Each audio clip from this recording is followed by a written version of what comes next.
The breaking point.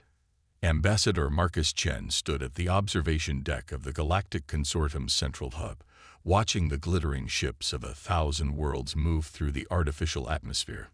His dark eyes reflected the dancing lights, but his expression remained impassive. 20 years of diplomatic service had taught him to mask his emotions, even now, when rage burned inside him like a dying star. "Ambassador, they're ready for us," said Eliza Warren, his chief of staff. Her voice was tight, controlled. She too had seen the files. Marcus nodded, straightening the formal blue uniform that marked him as Earth's primary representative. "And our people. All stations report ready. Phase 1 can begin at your signal." They walked in silence through the sweeping corridors of the hub. Alien diplomats and officials from across the galaxy moved aside, some nodding in respectful acknowledgement, others deliberately avoiding eye contact. News traveled fast in diplomatic circles, and rumors of humanity's discovery had already begun to spread. The Grand Assembly Chamber was a massive dome, designed to accommodate representatives from all 317 member species of the consortium. The curved walls glittered with translation matrices and environmental controls. At the center stood the speaker's platform, a floating disk of polished iridium, where only those granted formal recognition could address the assembly. First Speaker Tolvash, a towering insectoid with gleaming carapace, acknowledged their arrival with a slight tilt of his elongated head. "The consortium recognizes Earth's delegation. You have called for an emergency session under Article 7. Present your concerns." Marcus stepped onto the platform, which rose several meters into the air. The chamber quieted as all eyes turned toward him. Behind him, holographic displays activated, ready to present the evidence that had shaken humanity's faith in the galactic community they had worked so hard to join. "Representatives of the consortium," Marcus began, his voice steady and clear. "For 73 years, humanity has honored every treaty, followed every regulation, and contributed to this alliance in good faith. We believed in the promise of mutual cooperation and shared prosperity." He paused, looking around the chamber. Some representatives shifted uncomfortably. 3 standard months ago, a routine security audit of our colonial databases revealed unusual patterns in development trajectories and resource allocation. Further investigation uncovered a disturbing reality. The displays behind him flared to life, showing complex graphs and data streams. These records prove that the Commerce Council has systematically redirected 43% of resources from human worlds to preferred consortium members, using falsified documentation and manipulated transit records. Murmurs swept through the chamber. Marcus continued, his voice growing colder. "More damning still, we discovered this." The display shifted to show technical schematics, classified council directives ordering the deliberate suppression of technological information to human worlds. Technologies freely shared with other species at our development level were systematically withheld from us. The chamber erupted in a cacophony of translated protests and exclamations. Marcus waited, unmoved, until First Speaker Tolvash restored order. "The evidence further shows that human innovation has been specifically targeted. Of the 1,742 patents submitted by human engineers to the consortium registry over the past decade, 89% were delayed in processing, while identical concepts submitted by other species were approved and distributed." Marcus's gaze swept the chamber, noting which representatives appeared shocked and which seemed unsurprised. He had spent weeks memorizing who had known, who had participated, who had benefited. The restriction of medical technologies alone has cost an estimated 1.8 million human lives. The economic impact on our colonies exceeds 14 trillion credits. He lowered his voice, forcing them to strain to hear him. "We came here today prepared to demand reparations, policy changes, and accountability for those responsible." A visible wave of relief passed through many representatives. This was familiar territory: demands, negotiations, compromises. The political dance they all understood. However, Marcus continued, his tone shifting. "During our investigation, we discovered something else, something that changed everything. The display shifted again, showing internal security footage from the Council's private chambers. The timestamp indicated it was from less than a year ago. In the footage, the High Council members, including Tolvosh himself, discussed a classified initiative called Human Containment Protocol. The chamber fell deathly silent as the Council members on screen discussed strategies to ensure humans remained technologically dependent on the consortium for at least another century. The Terrans are advancing too rapidly, one Council member said in the recording. If left unchecked, their innovation rate will exceed control parameters within 40 years. Maintain resource diversion and technology suppression, Tolvosh responded in the recording. Their biological aggression traits make them too unpredictable for full integration. They must remain dependent until proper sociological adjustments can be implemented. Marcus paused the recording. The silence in the chamber was absolute. We came here today prepared to demand justice, he said quietly. But we have realized that justice is not possible within a system fundamentally designed to suppress us. His hand moved to a small device on his wrist. Therefore, as of this moment, by unanimous vote of Earth's Planetary Council and all colony worlds, humanity formally withdraws from the Galactic Consortium. The chamber erupted in chaos. First speaker Tolvosh's amplified voice cut through the din. Ambassador Chen, withdrawal requires a transition period of at least 5 standard years. The economic disruption would be catastrophic for the consortium. Yes, Marcus interrupted. We are aware. However, our withdrawal is not subject to negotiation or delay. He tapped the device on his wrist. Throughout the chamber, every human delegate simultaneously stood and began walking toward the exits. What you fail to understand, Marcus continued as alarms began to sound throughout the hub, is that we are not beginning our withdrawal today. We are announcing its completion. On the massive displays, new images appeared. Human ships throughout consortium space disengaging from docks, human officials vacating their posts, human businesses closing their doors. What appeared to be a spontaneous exodus had clearly been meticulously planned. For the past 6 months, while conducting our investigation, we have been systematically extracting our people, assets, and technology from consortium space. As of 4 hours ago, 97.8% of human presence has been removed from consortium territory. The implications hit the assembly like a physical blow. Humanity represented only 0.8% of the consortium's population, but their ships carried 26% of all trade goods. Their financial systems processed 31% of the consortium's transactions. Their innovations had become integral to countless industries. The remaining human personnel will depart within 24 hours, Marcus stated. All treaties, trade agreements, defense pacts, and technological licensing arrangements are hereby terminated. First speaker Tolvosh's composed demeanor finally cracked.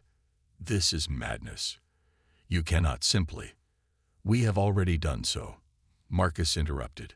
Effective immediately, all consortium vessels are banned from human space. Any unauthorized entry will be considered a hostile action. As if to emphasize his point, the chamber's lighting flickered momentarily. Throughout the hub, reports were already flooding in of critical systems, failing as human technicians abandoned their posts. You have underestimated us from the beginning, Marcus said, his voice now carrying a hint of sadness beneath the steel.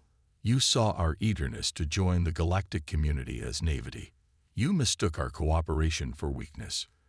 You assumed our trust meant we weren't watching. He stepped down from the platform, joining his staff who waited by the exit. We gave you 73 years to accept us as equals. You chose exploitation instead. Now you will learn what it means when humanity walks away. As the human delegation exited the chamber, the displays showed one final image, Earth's formal withdrawal document, signed and sealed with a simple statement beneath it. Humanity expected better. Humanity deserved better. Humanity has moved on. Behind them, the Grand Assembly Chamber descended into pandemonium as the full implications of humanity's departure began to dawn on the gathered representatives.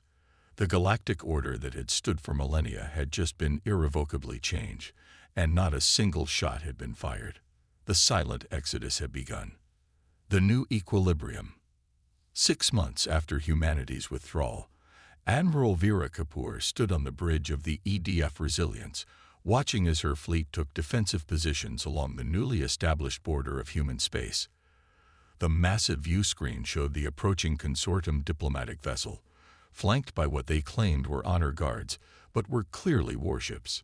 "They're hailing us, Admiral," her communications officer reported. On screen, Vera ordered, straightening her uniform. At 53, with streaks of silver in her black hair, she had seen enough conflict to recognize desperation when it approached. The screen flickered to life, showing first speaker Tlvash himself. The once imposing insectoid appeared diminished, somehow, his carapace less lustrous, his posture less commanding. "Admiral Kapoor, I bring greetings from the Galactic Consortium. We request safe passage to New Geneva for diplomatic discussions." Vera studied him impassively. "First speaker, our sensors detect weapons charged on your escort vessels. This is inconsistent with diplomatic protocol." Tlvash's mandibles clicked in what human synopsychologists had identified as embarrassment. "A regrettable misunderstanding. The weapons systems will be powered down immediately." Vera waited until her tactical officer confirmed the deactivation before responding. "Proceed on your current course. Any deviation will result in immediate interdiction." As the transmission ended, her executive officer stepped closer. "They're desperate," Commander Jackson observed quietly. "Yes," Vera agreed. "The question is whether desperation has taught them wisdom or merely made them dangerous." The economic collapse that followed humanity's departure had been more severe than even Earth's analysts had predicted. Without human financial systems, the consortium's economy had faltered. Without human ships, vital supply lines had collapsed. Without human innovation, technological advancement had stagnated in several key sectors. What no one had anticipated was how quickly the fractures would spread throughout the consortium itself. 17 smaller species had already followed humanity's example, withdrawing to form their own coalition. The mercantile houses of Draconis Prime had unilaterally declared all prior resource agreements void. The Vel Collective had seized 3 consortium outposts, claiming historical ownership. The carefully maintained balance of power that had defined galactic politics for millennia was crumbling. "Admiral, we're receiving a priority transmission from Director Chen." The communications officer interrupted her thoughts. Marcus Chen's face appeared on a private channel. Now serving as Earth's Director of Galactic Affairs, he looked even more serious than during his diplomatic days. "Admiral, I've received the preliminary scans of the consortium delegation. Confirm that you're enforcing isolation protocols." "Affirmative, Director. Their vessels will be quarantined in the outer system, and all delegates will undergo full security screening." Marcus nodded. "Good. Our intelligence suggests they're desperate enough to consider options they would have found unthinkable 6 months ago, including military action." Vera asked, though she already knew the answer. "The war faction is gaining influence, particularly among the elder species. They believe a quick, decisive strike against human worlds might force us back into the fold before our independence becomes normalized." Vera smiled thinly. "They're welcome to try." In the months since the withdrawal, humanity had revealed capabilities that had been carefully concealed from consortium observers. Defense systems that had been disguised as research stations, fleet strengths that had been systematically underreported, technological innovations that had been developed in absolute secrecy. "Just maintain vigilance," Marcus cautioned. "I'd prefer to resolve this without demonstrating our full capabilities. We need them humble, not humiliated beyond recovery." The diplomatic meeting on New Geneva was scheduled for the following day. In the meantime, Vera ordered her fleet to conduct routine exercises that just happened to demonstrate Earth's defensive readiness in clear view of the consortium vessels. The message was not subtle. We are not afraid of you anymore. The New Geneva Diplomatic Center had been constructed specifically for this moment. Unlike the ostentatious grandeur of the consortium's facilities, the human diplomatic chamber was elegant in its simplicity. A circular table of polished oak dominated the room, with equal seating for all participants. No raised platforms, no hierarchical positioning. Director Marcus Chen entered with his delegation precisely on time, finding the consortium representatives already seated. First speaker Tolvosh rose in formal greeting, accompanied by representatives from the 12 most powerful consortium worlds. Director Chen, we appreciate your willingness to meet, Tolvosh began. Let's dispense with pleasantries, Marcus responded, taking his seat. You've come because the consortium is facing economic collapse. 17 member species have followed our example. The Draconis houses have suspended resource shipments. The Vel have turned aggressive. Your political system is fracturing along ancient fault lines that your predecessors spent millennia trying to bury. Tolvosh's compound eyes reflected the light as he tilted his head. Your assessment is blunt, but not inaccurate. The withdrawal of humanity has created complications. Complications you brought upon yourselves, Marcus stated. We trusted you. We followed your rules. We contributed to your civilization. And you conspired to keep us subordinate. Ambassador Lyrax of the Jexari Federation, a mammalian species known for their diplomatic skill, leaned forward. What happened was inexcusable. Many of us were unaware of the depth of the Council's actions against humanity. We are prepared to offer reparations, privileged trading status, and seats on all high councils. Marcus smiled without warmth. 6 months ago, that might have been enough. Today, it's irrelevant. Humanity is thriving outside your system. It was true. Freed from consortium restrictions, human innovation had accelerated. Trade with independent worlds had flourished. The defensive alliance with the 17 withdrawn species had created a new power block that was already being called the independent sphere in diplomatic circles. Then why agree to this meeting? Asked Tolvosh. Marcus looked around the table. Because despite everything, we remain pragmatists.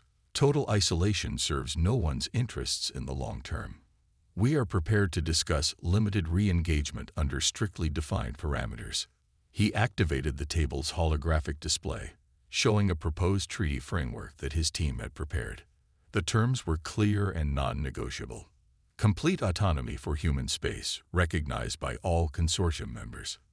Direct reparations for proven economic damages. Prosecution of those responsible for the human containment protocol. Open technology exchange with any willing partners. Limited trade agreements with verified consortium members. Joint defense protocols against true external threats. This is highly irregular, one of the consortium representatives sputtered. These terms would fundamentally alter the structure of the consortium itself, another objected. Yes, Marcus agreed simply. They would. The old structure failed.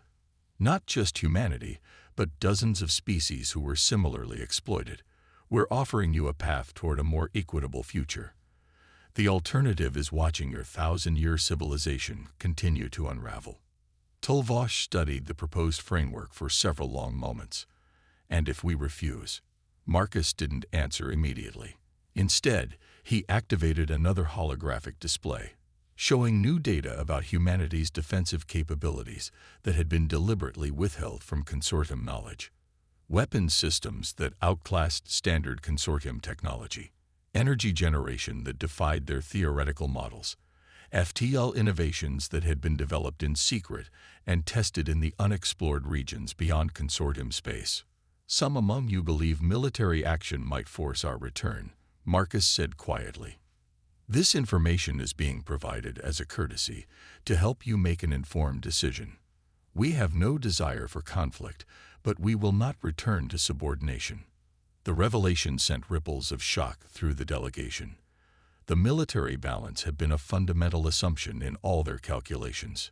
You've been hiding this for decades, Tolvosh said, his voice barely audible. "We learned early that you only respect equals," Marcus replied. "And you didn't consider us equal."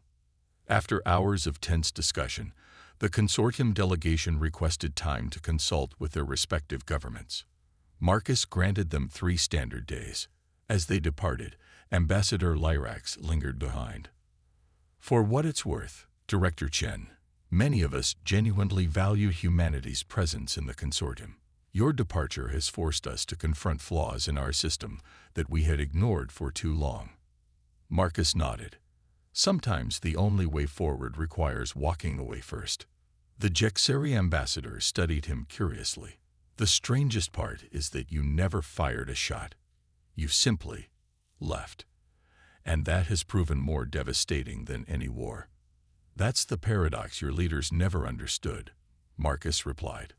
"By trying to keep us dependent, they made themselves dependent on us instead." As the Jexeri departed, Marcus stood alone in the diplomatic chamber, looking out at the stars visible through the transparent dome.